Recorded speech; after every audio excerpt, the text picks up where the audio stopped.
Hello दोस्तों, स्वागत है आपका स्टडी फॉर सिविल सर्विस के यूट्यूब प्लेटफॉर्म पर द ब्यूरोक्रेसी में।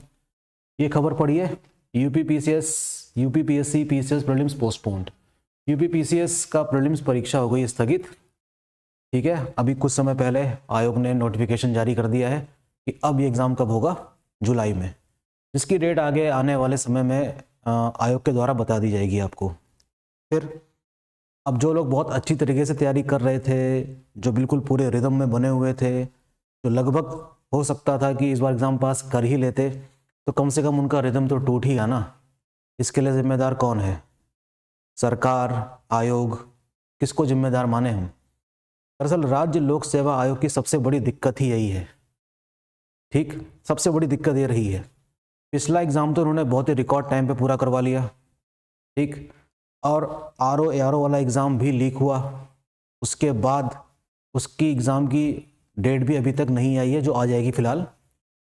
तो हमें ये समझ में नहीं आता कि आखिर राज्य लोक सेवा आयोग की जो मशीनरी है, उसको अपने ऊपर भरोसा नहीं है क्या, कि आखिर किस दबाव में आकर 17 मार्च वाले एग्ज़ाम को पोस्टपोन किया गया है?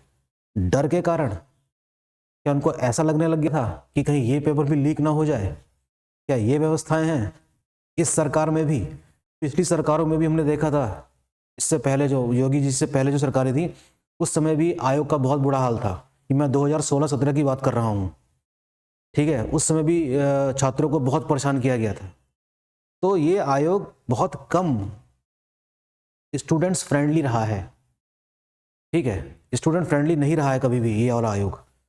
स्टूडेंट फ्रेंडली अगर कोई आयोग है तो वो है यूपीएससी, जो समय से अपनी सारी प्रतिबद्धताएं पूरी करता है, समय से एग्ज़ाम करवाता है, बिल्कुल फेयर सिलेक्शन होता है उसमें।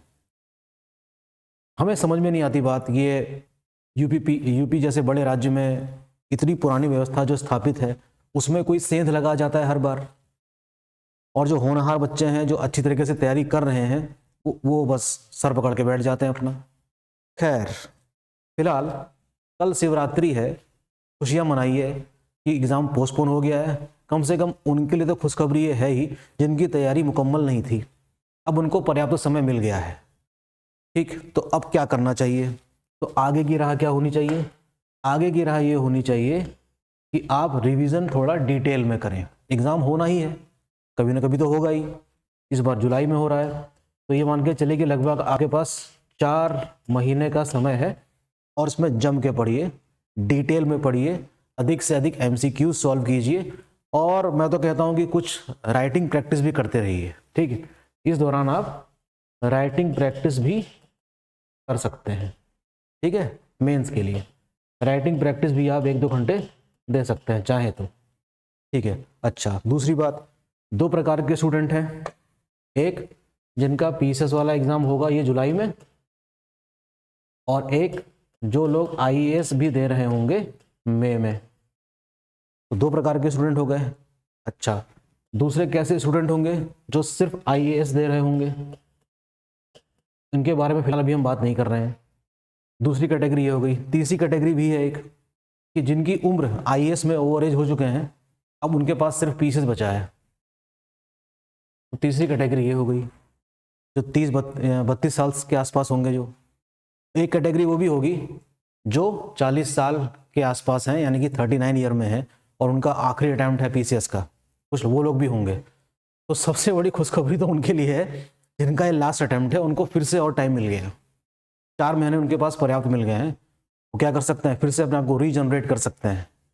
तो आगे की राह ये है कि आप अपनी तैयारियों को लगभग उसी दिशा में ले जाइए। ठीक है, थोड़ा आराम करने का मौका आपको ज़्यादा मिल जाएगा, डिटेल में रिवीजन करने का मौका ज़्यादा मिल जाएगा, वो आप करते रहिए, मस्त रहिए। कल शिवरात्रि मनाइए, मार्च के महीने में मज़े कीजिए, मज़े ही मज़े। ठीक है, होली भी मनाइए, और उसके बाद अप्रैल मई जून तो 3 महीने ही हैं। ठीक है, प्रैक्टिस करिए, घूमिए फिरिए, और जुलाई में एग्ज़ाम पास कर लीजिए। ठीक है, तो जो हम लोग रिवीजन वाला, जो फटाफट वाला हम लोग कार्यक्रम कर रहे थे, उस रिवीजन को थोड़ा आप डिटेल में रिवाइज कर सकते हैं उस चीज़ को।